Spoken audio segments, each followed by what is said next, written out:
What a fantastic morning. So just enough chill in the air to cut through the heat. There's no bugs up here. Skies are clear, and the sun is still coming up. I don't know if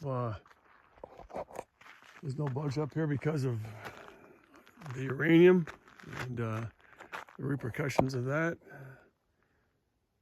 Or maybe those things that I saw last night walked through my camp were actually not four-legged, but like five-legged whatevers.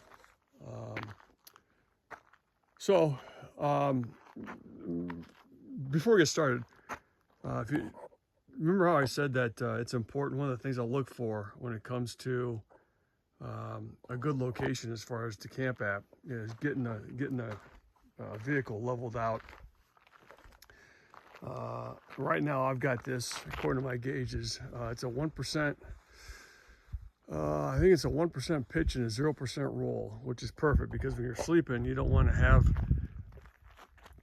either of those be too far off because you will feel it when you wake up in the morning. But also everything that you do, whether it's cooking or what have you, I mean, it's like if I get my stove out and I start cooking eggs and the pitch of the roll are off too much, just putting something in a pan, all of a sudden you look down and all your eggs are on one side of the pan as they're cooking. So I've got rocks under the wheels on the driver's side, both the front and the rear, to get this thing leveled out. And I think when I started, it was like at a 1% pitch and a 3 or 4% roll.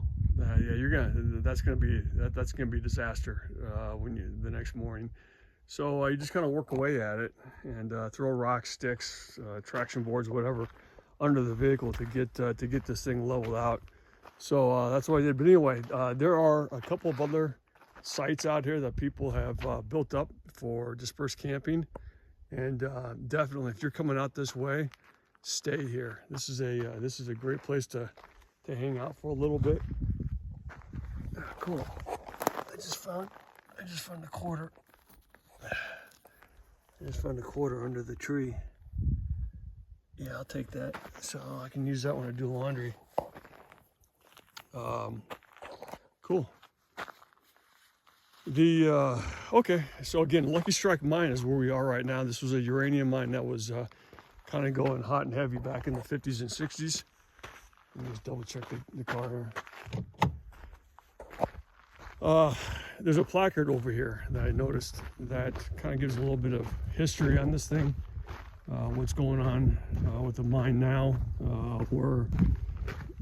like I said, a little bit of the history on it back in the 50s and 60s, how it got started, who was running it, who runs it now, and it's pretty comprehensive. I'm not going to sit here and read this whole thing out, but I will snap a shot of it, and then you can always pause the video and read it as you need to. But right there is a pretty good description of what we're going to be looking at today. So there's not a whole lot out here. There's about 4 or 5 good buildings, miners' cabins. There's a couple of storage areas, but there's all kinds of debris laying around. And this isn't stuff that campers are left out here or visitors are left out here. It's stuff that was actually used by the occupants of this mine as they went about their daily operations. So just walking through here real quick, this is the main street right here. And then you've got a couple of different, when I say debris, I'm talking about stuff like this right here. So you got old cans, old containers, wooden structures that were probably shelving units. I have seen a couple of old appliances out here, and I'll take you up to show you an old wash machine here in a second. So again, these old appliances. So when these guys left, they left. I mean, it wasn't worth it to them to bring all this stuff with them to haul it out of here. The tar paper structures. So, and then you've got, for various reasons, you've got piping, you've got cabling laying around. I don't know, someone probably consider this a dump. I actually think this stuff is pretty cool, and I totally get why they left this stuff here. To me, this is not garbage. I guess it's kind of a fine line between, like, if I were to take a can and just throw it on the ground, is that garbage? Yeah, that is. But this stuff actually is part of the site. So these old appliances, it looks like a refrigerator, a couple of refrigerators actually, or coolers of some sort.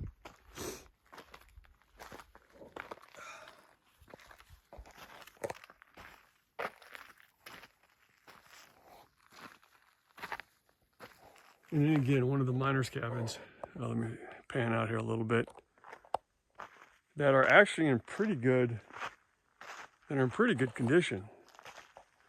So I'm sure they're rat infested, but as far as structure-wise, as far as from the outside, they look like they're still in pretty good shape. I mean, like I said, this stuff was built back in the late 40s and 50s, so it's not that old.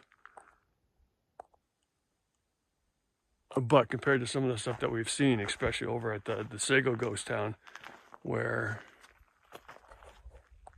that stuff was all caving in already. Yeah, the inside has seen better days. There's no question about it.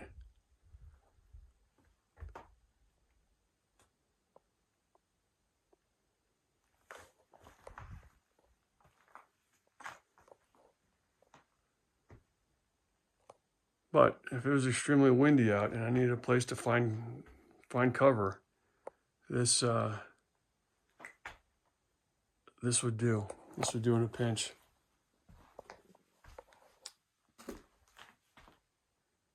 And this is looking back out through the door here. So this is the first cabin right here, the miner's cabin. And these were that up there. We'll head up there here in a second. So, given that it's kind of out of the way, that might have been like a bathhouse or something like that. Okay. So, as we walk down Main Street,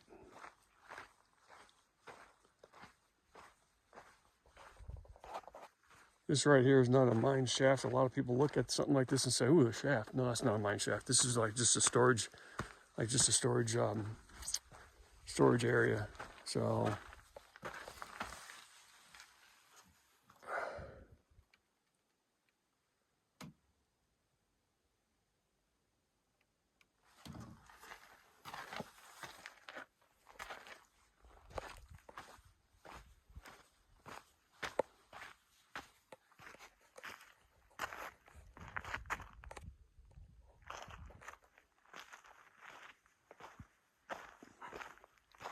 this looks like a almost like a load ramp or whatever they want to call it, where you put a cart or truck underneath it and you load it from the top. That's my guess. So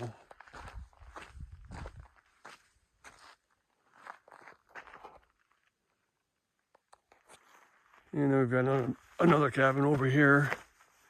It is actually also in pretty good condition.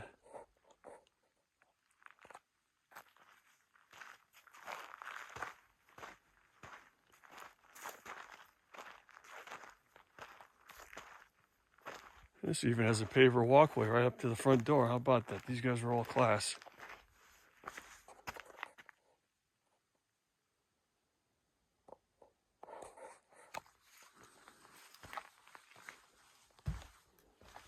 This one still has the original stove and oven right here. Wash basin, sink. So this would have been like a kitchen, like a kitchen quarters, is my guess. So I suppose somebody could have lived out of here and had the luxury of having their own cooking space. Shelving units.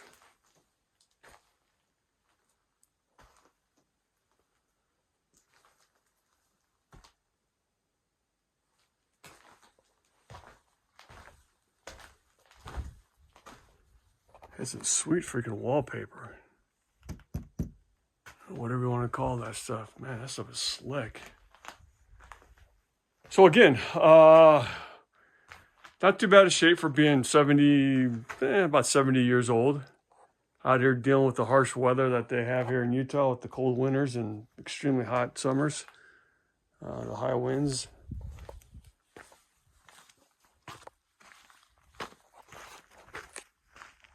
And for the main structures, that is, I don't want to say that's it because that's actually pretty cool, but there's the first one that we were in right there. Storage, the second cabin right here. And I did want to hit what I think is probably almost like a shower or bathhouse up here. Let's run up there real quick and see what's going on.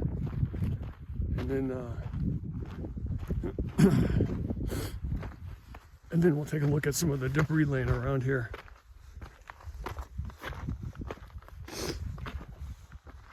Kind of the way I'm going to do this today is I'll work the stuff on the ground, the buildings, the debris, and what have you.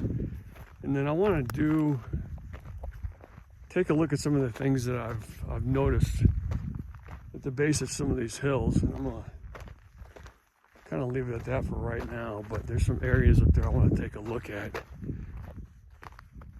And I think you know where I'm going with that.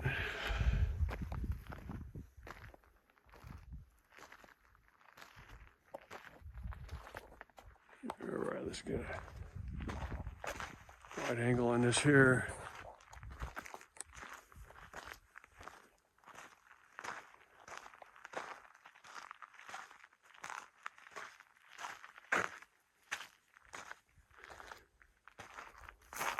It's like a vent pipe coming out of there. I actually see a looks like a bed.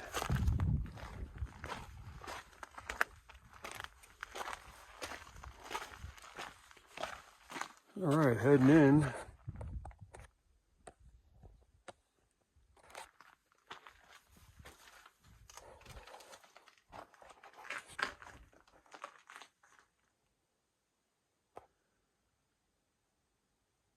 This place has definitely seen a little better days. I don't know if somebody brought this up here or if that was already up here, but there's also a mattress right there. So this could very well have been some living quarters up here. I mean, I see yeah, it really stinks in here. So, yeah, okay. So I'm gonna leave it at that. So, all right, cool. All right, that takes care of pretty much the structures. The two cabins, this one right here, which, you know, I thought it was probably a bathhouse. I could be wrong about that, but it's up here by itself. And then the little storage area and the load area. So let me just get a pan around here real quick. This is what we're looking at. And in those hills, right up in here is where they were doing the majority of their excavating.